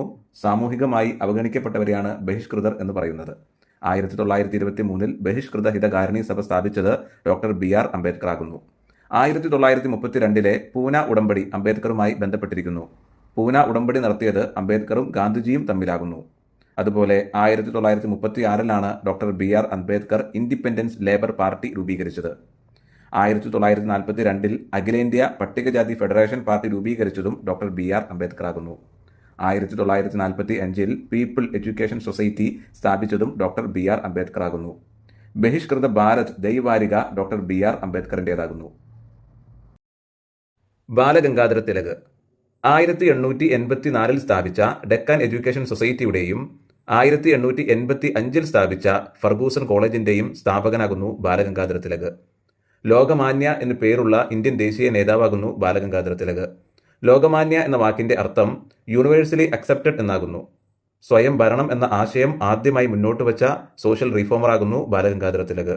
കോൺഗ്രസിലെ തീവ്രവാദികളുടെ നേതാവ് എന്നും ഇന്ത്യയുടെ കിരീടം വയ്ക്കാത്ത രാജാവ് എന്നും അറിയപ്പെടുന്ന ഇന്ത്യൻ ദേശീയ നേതാവാകുന്നു ലോകമാന്യ ബാലഗംഗാധര തിലക്. ഇന്ത്യൻ അസ്വസ്ഥതയുടെ പിതാവ് എന്ന് വാലന്റൈൻ ചിറോൾ എന്ന ബ്രിട്ടീഷ് എഴുത്തുകാരൻ വിശേഷിപ്പിച്ച സോഷ്യൽ റീഫോമറാകുന്നു ബാലഗംഗാധര തിലക്. ബാലഗംഗാധര തിലകിനെ കുറിച്ച് 1910 പ്രശസ്ത ബ്രിട്ടീഷ് എഴുത്തുകാരനായ വാലന്റൈൻ ചിറോൾ എഴുതിയ പുസ്തകമാകുന്നു ഇന്ത്യൻ അസ്വസ്ഥത, അതായത് ഇന്ത്യൻ അൺറസ്റ്റ്. ബാലഗംഗാധര തിലകിന്റെ ഉടമസ്ഥതയിൽ പ്രസിദ്ധീകരിച്ച പത്രങ്ങളാകുന്നു കേസരി പത്രവും മറാത്ത പത്രവും. കേസരി പത്രം മറാത്ത ഭാഷയിലാണ് പ്രസിദ്ധീകരിച്ചത്. മറാത്ത പത്രം ഇംഗ്ലീഷ് ഭാഷയിലുമാണ് പ്രസിദ്ധീകരിച്ചത്. ബാലഗംഗാധര തിലകിന്റെ പ്രശസ്തമായ ഒരു കൃതിയാകുന്നു ഗീതാരഹസ്യം. സ്വരാജ്യം എൻ്റെ ജന്മാവകാശമാണ്, ഞാനത് നേടുക തന്നെ ചെയ്യും എന്ന് പറഞ്ഞത് ബാലഗംഗാധര തിലകാകുന്നു. മെച്ചപ്പെട്ട വിദേശ ഭരണത്തേക്കാൾ നല്ലത് തദ്ദേശീയരുടെ മെച്ചമല്ലാത്ത ഭരണമാണ് എന്ന് പറഞ്ഞതും ബാലഗംഗാധര തിലകാകുന്നു. കോൺഗ്രസിന്റെ വാർഷിക സമ്മേളനങ്ങളെ അവധിക്കാല വിനോദ പരിപാടികൾ എന്ന് വിശേഷിപ്പിച്ചതും മണ്ടൂകങ്ങളെപ്പോലെ, അതായത് തവളകളെപ്പോലെ വർഷത്തിലൊരിക്കൽ കരഞ്ഞിട്ട് ഒന്നും നേടാൻ ആകില്ല എന്ന് പറഞ്ഞതും ബാലഗംഗാധര തിലകാകുന്നു. ഒരു ദൈവം തൊട്ടുകൂടായ്മ അംഗീകരിച്ചാൽ ഞാൻ അവനെ ദൈവമായി അംഗീകരിക്കില്ല എന്ന് പറഞ്ഞത് ബാലഗംഗാധര തിലകാകുന്നു. 1908 രാജ്യദ്രോഹ കുറ്റത്തിന് ബാലഗംഗാധര തിലകിനെ ബർമ്മയിലെ മാൻഡലയിലേക്ക് നാടുകടത്തി. മുംബൈയിലെ ഒരു പ്രധാന റെയിൽവേ സ്റ്റേഷനാകുന്നു Lokmanya Tilak terminus. Ganesh festival, Shivaji festival എന്നിവ തിരിച്ചു കൊണ്ടുവന്നത് ബാലഗംഗാധര തിലകാകുന്നു. 1920 ഓഗസ്റ്റ് 1 ബാലഗംഗാധര തിലക് മരണപ്പെട്ടപ്പോൾ മഹാത്മാഗാന്ധിജി പറഞ്ഞത് എൻ്റെ ഏറ്റവും വലിയ താങ്ങ് വീണു എന്നാണ്. 1884 ഡെക്കാൻ എഡ്യൂക്കേഷൻ സൊസൈറ്റി ബാലഗംഗാധര തിലക് സ്ഥാപിക്കുമ്പോൾ അദ്ദേഹത്തോടൊപ്പം ജി അഗാർക്കറും MG റാനഡെയും സ്ഥാപകരായി ഉണ്ടായിരുന്നു. 1884 സ്ഥാപിച്ച ഡെക്കാൻ എഡ്യൂക്കേഷൻ സൊസൈറ്റിയുടെ കീഴിലാണ് 1885 ഫർഗൂസൺ കോളേജ് സ്ഥാപിച്ചതും. ഡെക്കാൻ എഡ്യൂക്കേഷൻ സൊസൈറ്റിയുടെയും ഫർഗൂസൺ കോളേജിന്റെയും സ്ഥാപകൻ ബാലഗംഗാധര തിലകാകുന്നു. ഗോപാലകൃഷ്ണ ഗോഖലെ മിതവാദികളുടെ നേതാവ് എന്നും തൊഴിലാളികളുടെ രാജകുമാരൻ എന്നും മറാത്ത സോക്രട്ടീസ് എന്നും അറിയപ്പെടുന്ന ഇന്ത്യൻ ദേശീയ നേതാവാകുന്നു ഗോപാലകൃഷ്ണ ഗോഖലെ. ഗാന്ധിജിയുടെ രാഷ്ട്രീയ ഗുരുവാകുന്നു ഗോപാലകൃഷ്ണ ഗോഖലെ. ബ്രിട്ടീഷുകാരുടെ ഉപ്പ് നിയമത്തെ എതിർത്ത ആദ്യത്തെ ഇന്ത്യൻ ദേശീയ നേതാവാകുന്നു ഗോപാലകൃഷ്ണ ഗോഖലെ. 1905 രൂപീകരിച്ച സർവൻസ് ഓഫ് ഇന്ത്യ സൊസൈറ്റിയുടെ സ്ഥാപകനാകുന്നു ഗോപാലകൃഷ്ണ ഗോഖലെ. 1905 ഉത്തർപ്രദേശിലെ ബനാറസിൽ നടന്ന ഇന്ത്യൻ നാഷണൽ കോൺഗ്രസിന്റെ സമ്മേളനത്തിലെ പ്രസിഡന്റ് ആയിരുന്നു ഗോപാലകൃഷ്ണ ഗോഖലെ. 1906 കോൺഗ്രസിന്റെ പ്രതിനിധിയായി ഗോപാലകൃഷ്ണ ഗോഖലെ ഇംഗ്ലണ്ടിൽ പോയിട്ടുണ്ട്. ദുർബല ചിത്തനായ മിതവാദി എന്ന് കോൺഗ്രസിലെ തീവ്രവാദികൾ വിശേഷിപ്പിച്ച നേതാവാകുന്നു ഗോഖലെ. ദി നേഷൻ എന്ന പത്രം ഗോപാലകൃഷ്ണ ഗോഖലെയുടേതാകുന്നു. വേഷപ്രച്ഛന്നനായ രാജ്യദ്രോഹി എന്ന് ബ്രിട്ടീഷുകാർ വിളിച്ച ഇന്ത്യൻ ദേശീയ നേതാവാകുന്നു ഗോപാലകൃഷ്ണ ഗോഖലെ. ഗോപാലകൃഷ്ണ ഗോഖലെ 1905 സ്ഥാപിച്ച സർവൻസ് ഓഫ് ഇന്ത്യ സൊസൈറ്റിയുടെ മാതൃകയിലാണ് 1914 Mannath Padmanabhan NSS, that is Nair service society സ്ഥാപിക്കുന്നത്. ലാലാ ലജ്പത് റായ് 1865 to 1928 പഞ്ചാബ് കേസരി എന്നറിയപ്പെടുന്ന ഇന്ത്യൻ ദേശീയ നേതാവാകുന്നു ലാലാ ലജ്പത് റായ്. ഇന്ത്യൻ നാഷണൽ കോൺഗ്രസിന്റെ തീവ്ര വിഭാഗത്തിൽ വരുന്ന ദേശീയ നേതാക്കളിൽ പ്രശസ്തരാകുന്നു ലാലാ ലജ്പത് റായ്, ബാലഗംഗാധര തിലക്, ബിപിൻ ചന്ദ്രപാൽ. ഇവരെ ലാൽ ബാൽ പാൽ എന്നറിയപ്പെടുന്നു. ദയാനന്ദ സരസ്വതിയുടെ ശിഷ്യനായിരുന്നു ലാലാ ലജ്പത് റായ്. 1894 സ്ഥാപിച്ച പഞ്ചാബ് നാഷണൽ ബാങ്കിന്റെ സ്ഥാപകനാകുന്നു ലാലാ ലജ്പത് റായ്. 1920 NM ജോഷിയോടൊപ്പം ചേർന്ന് ബോംബെയിൽ രൂപീകരിച്ച ഓൾ ഇന്ത്യ ട്രേഡ് യൂണിയൻ കോൺഗ്രസിന്റെ ആദ്യ പ്രസിഡന്റും അതുപോലെ സേഫ്റ്റി വാൽവ് തിയറി ജനകീയമാക്കിയ ദേശീയ നേതാവും കൂടിയാകുന്നു ലാലാ ലജ്പത് റായ്. 1928 നടന്ന ലാത്തി ചാർജിൽ പരിക്കേറ്റ ശേഷം നവംബർ 17 അദ്ദേഹം മരണമടഞ്ഞു. ആ സമയത്ത് അദ്ദേഹം പറഞ്ഞ വാക്കുകളാണ്: എന്റെ ശരീരത്തിലെ ഓരോ ലാത്തിയും ബ്രിട്ടീഷുകാരുടെ ശവപ്പെട്ടിയിലെ ആണികളാണ്. ഈ ലാത്തി ചാർജ് എന്റെ ശരീരത്തെ മാത്രമേ അസ്വസ്ഥമാക്കുകയുള്ളൂ, എന്നാൽ എന്റെ ഉള്ളിലെ ആത്മാവിനെ അലിയിച്ചു കളയുകയില്ല. ലാലാ ലജ്പത് റായിയുടെ രചനകളാകുന്നു അൺഹാപ്പി ഇന്ത്യ, അതുപോലെ the story of my deportation, വേറൊന്നുകൂടിയുണ്ട് ഇംഗ്ലണ്ട്സ് ഡെപ്റ്റ് ടു ഇന്ത്യ. വന്ദേ മാതരം പത്രവും അദ്ദേഹത്തിൻ്റെതാകുന്നു. 1920 കൽക്കട്ടയിൽ നടന്ന ഇന്ത്യൻ നാഷണൽ കോൺഗ്രസിന്റെ പ്രത്യേക സമ്മേളനത്തിൽ അധ്യക്ഷത വഹിച്ചത് ലാലാ ലജ്പത് റായ് ആയിരുന്നു. ഇവിടെ പ്രത്യേക സമ്മേളനം കൊണ്ട് ഉദ്ദേശിക്കുന്നത് വാർഷിക സമ്മേളനങ്ങൾക്ക് പുറമെ അർജന്റ് സിറ്റുവേഷനിൽ കൂടുന്ന സമ്മേളനങ്ങളെയാണ് പ്രത്യേക സമ്മേളനങ്ങൾ കൊണ്ട് ഉദ്ദേശിക്കുന്നത്.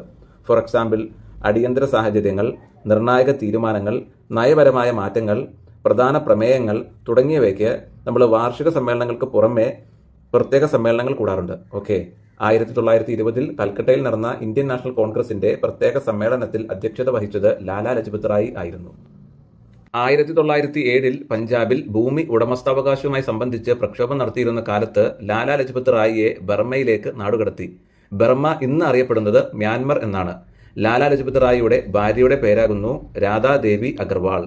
ഭഗത് സിംഗ്, ഷഹീദ് ഇ അസം, അതായത് രക്തസാക്ഷികളുടെ രാജകുമാരൻ എന്ന് മഹാത്മാഗാന്ധിജി വിശേഷിപ്പിച്ച ഇന്ത്യൻ ദേശീയ നേതാവാകുന്നു ഭഗത് സിംഗ്.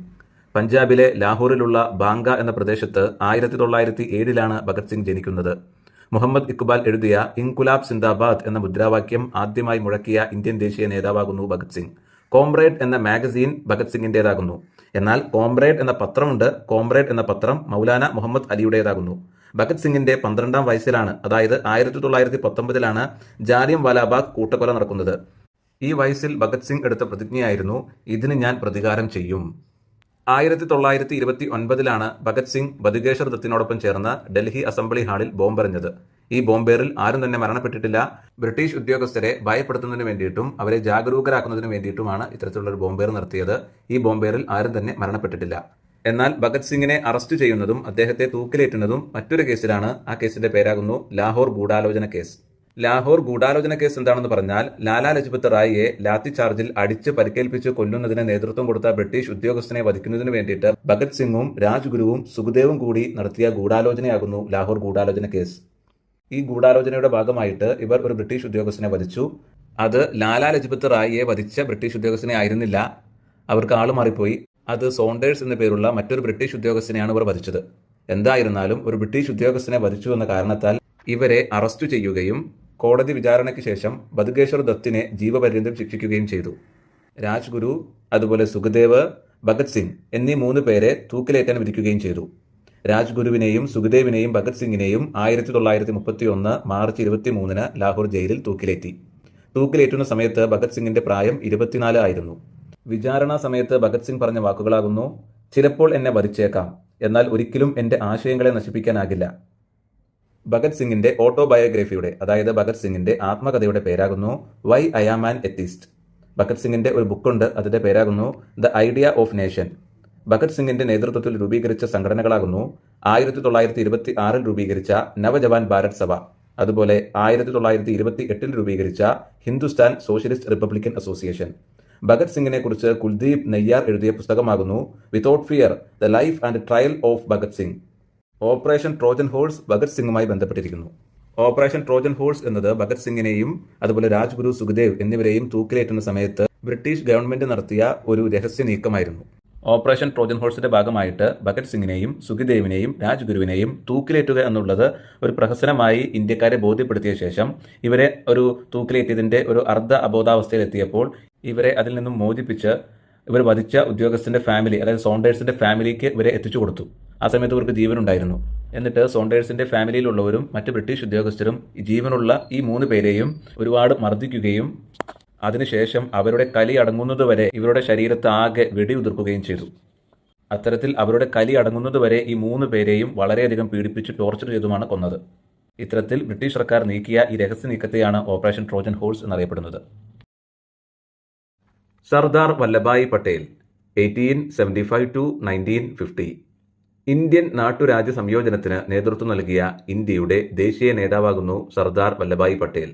ബർദോളി ഗാന്ധി, ഇന്ത്യയുടെ ഉരുക്കുമനുഷ്യൻ, ഇന്ത്യൻ ബിസ്മാർക്ക് എന്നീ പേരുകളിൽ അറിയപ്പെടുന്ന ഇന്ത്യൻ ദേശീയ നേതാവാകുന്നു സർദാർ വല്ലഭായ് പട്ടേൽ. ഇന്ത്യൻ ബിസ്മാർക്ക് എന്ന സർദാർ വല്ലഭായ് പട്ടേലിനെ അറിയപ്പെടുവാനുള്ള കാരണം ബിസ്മാർക്ക് എന്നത് ജർമ്മൻ ഏകീകരണത്തിന്റെ ശില്പിയാകുന്നു. ജർമ്മൻ ഏകീകരണത്തിന്റെ ശില്പിയാകുന്നു Otto von Bismarck. Sardar Vallabhbhai Patel Indian നാട്ടുരാജ്യ സംയോജനത്തിന് നേതൃത്വം നൽകിയതുകൊണ്ട് തന്നെ അദ്ദേഹത്തെ ഇന്ത്യൻ ബിസ്മാർക്ക് എന്ന പേരിൽ അറിയപ്പെടുന്നു. ഇന്ത്യയുടെ ആദ്യ ഉപപ്രധാനമന്ത്രിയും ആദ്യ ആഭ്യന്തരമന്ത്രിയും കൂടിയാകുന്നു സർദാർ വല്ലഭായ് പട്ടേൽ. മാത്രമല്ല ഓൾ ഇന്ത്യ സർവീസിന്റെ പിതാവ് കൂടിയാകുന്നു പട്ടേൽ. സർദാർ എന്ന പദവി പട്ടേലിന് കൊടുത്തത് മഹാത്മാഗാന്ധിജിയാകുന്നു. മൗലിക അവകാശങ്ങളുടെ ശില്പിയെന്നും സർദാർ വല്ലഭായ് പട്ടേലിനെ അറിയപ്പെടുന്നു. 1918 ഗേദ സത്യാഗ്രഹത്തിന് ഗാന്ധിജിയോടൊപ്പം പങ്കെടുത്ത പ്രധാനപ്പെട്ട അനുയായിയാകുന്നു സർദാർ വല്ലഭായ് പട്ടേൽ. 1922 നടന്ന സാരാബന്ദി ക്യാമ്പയിനും അതുപോലെ നോ ടാക്സ് മൂവ്മെന്റിനും നേതൃത്വം നൽകിയത് സർദാർ വല്ലഭായ് പട്ടേലാകുന്നു. ഒരിക്കൽ കൂടി പറയാം, 1922 നടന്ന സാരാബന്ദി ക്യാമ്പയിനും അതുപോലെ 1922 തന്നെ നടന്ന നോ ടാക്സ് മൂവ്മെന്റിനും നേതൃത്വം നൽകിയത് സർദാർ വല്ലഭായ് പട്ടേൽ ആകുന്നു. 1928 ബർദോളി സത്യാഗ്രഹത്തിന് നേതൃത്വം നൽകിയത് സർദാർ വല്ലഭായ് പട്ടേലാകുന്നു. INCയുടെ 1931 കറാച്ചി സമ്മേളനത്തിന് അധ്യക്ഷത വഹിച്ചത് സർദാർ വല്ലഭായ് പട്ടേലാകുന്നു. മൗലിക അവകാശ അഡ്വൈസറി കമ്മിറ്റി ചെയർമാനും കൂടിയാകുന്നു സർദാർ വല്ലഭായ് പട്ടേൽ. സർദാർ വല്ലഭായ് പട്ടേലിന്റെ ജന്മദിനമായ ഒക്ടോബർ 31 രാഷ്ട്രീയ ഏകതാ ദിവസ് ആയി ആചരിക്കുന്നു. സർദാർ വല്ലഭായ് പോലീസ് അക്കാദമി ഹൈദരാബാദ് ആകുന്നു. സർദാർ വല്ലഭായ് പോലീസ് മ്യൂസിയം കൊല്ലത്താകുന്നു. സർദാർ വല്ലഭായ് പട്ടേൽ വിമാനത്താവളം അഹമ്മദാബാദിലാണുള്ളത്. സർദാർ വല്ലഭായ് പട്ടേൽ വിമാനത്താവളവും സർദാർ വല്ലഭായ് പട്ടേൽ സ്മാരകവും ഉള്ളത് അഹമ്മദാബാദ് ആകുന്നു. ഗുജറാത്തിലെ ഖേവാദിയ പട്ടണത്തിൽ റാം വി സുത്തർ എന്ന ശില്പി ലാർസൻ ആൻഡ് ടെബ്രോ കമ്പനിയുടെ നിർമ്മാണത്തിൽ നിന്നുകൊണ്ട് 182 മീറ്റർ ഉയരമുള്ള സർദാർ വല്ലഭായ് പട്ടേലിന്റെ ഏകതാ പ്രതിമ എന്നറിയപ്പെടുന്ന സ്റ്റാച്യു ഓഫ് യൂണിറ്റിയാണ് ലോകത്തിലെ ഏറ്റവും വലിയ പ്രതിമ. പട്ടേലിന് മരണാനന്തര ബഹുമതിയായി ഭാരതരത്ന ലഭിച്ചത് 1991 പട്ടേൽ പറഞ്ഞ പ്രശസ്തമായ 2 വാക്കുകളാകുന്നു: കഷ്ടപ്പെട്ട് നാം നേടിയ സ്വാതന്ത്ര്യം നാട്ടുരാജാക്കന്മാരുടെ വാതായനങ്ങളിലൂടെ നഷ്ടമാകാൻ പാടില്ല. മറ്റൊരു വാക്യമാകുന്നു, എനിക്ക് ഒരു കൾച്ചറേ അറിയൂ, അത് അഗ്രികൾച്ചറാണ്. സുഭാഷ് ചന്ദ്രബോസ് 1897 to 1945. നേതാജി എന്നും ദേശസ്നേഹികളുടെ രാജകുമാരൻ എന്നും മഹാത്മാഗാന്ധിജി വിശേഷിപ്പിച്ച ഇന്ത്യൻ ദേശീയ നേതാവാകുന്നു സുഭാഷ് ചന്ദ്രബോസ്. 1897 ജാനുവരി 23 ഒറീസയിലെ കട്ടക്കിലാണ് നേതാജി സുഭാഷ് ചന്ദ്രബോസ് ജനിക്കുന്നത്. സുഭാഷ് ചന്ദ്രബോസിന്റെ ജന്മദിനമായ ജാനുവരി 23 ദേശ് പ്രേം ദിവസ് ആയി ആചരിക്കുന്നു. 2021 മുതൽ നേതാജി സുഭാഷ് ചന്ദ്രബോസിന്റെ ജന്മദിനമായ ജാനുവരി 23 ദേശ് പരാക്രം ദിവസ് ആയാണ് ആഘോഷിക്കുന്നത്. ദേശ് പരാക്രം ദിവസ് എന്ന ഹിന്ദി വാക്കിന്റെ അർത്ഥം ദേശത്തിന്റെ ധൈര്യ ദിവസം എന്നാകുന്നു. സുഭാഷ് ചന്ദ്രബോസിന്റെ രാഷ്ട്രീയ ഗുരുവിന്റെ പേരാകുന്നു CR ദാസ്. സുഭാഷ് ചന്ദ്രബോസ് അദ്ദേഹത്തിന്റെ 23ാമത്തെ വയസ്സിലാണ്, അതായത് 1920 ഇന്ത്യൻ സിവിൽ സർവീസ് പരീക്ഷ പാസ്സാകുന്നത്. അദ്ദേഹം ഇംഗ്ലണ്ടിലെ കേംബ്രിഡ്ജ് യൂണിവേഴ്സിറ്റിയിലാണ് സിവിൽ സർവീസിന് പഠിച്ചത്. 1921 അദ്ദേഹം സിവിൽ സർവീസ് ജോലിയിൽ പ്രവേശിച്ചെങ്കിലും അന്നത്തെ ബ്രിട്ടീഷ് ഗവൺമെന്റിന് വേണ്ടിയിട്ട് ജോലി ചെയ്യുവാൻ സുഭാഷ് ചന്ദ്രബോസ് തയ്യാറായില്ല. അതുകൊണ്ട് തന്നെ അദ്ദേഹം ജോലിയിൽ പ്രവേശിച്ച് ഉടൻ തന്നെ രാജിവെക്കുകയാണ് ഉണ്ടായത്. ശേഷം ഇന്ത്യൻ സ്വാതന്ത്ര്യ സമരത്തിൽ സുഭാഷ് ചന്ദ്രബോസ് സജീവമായി.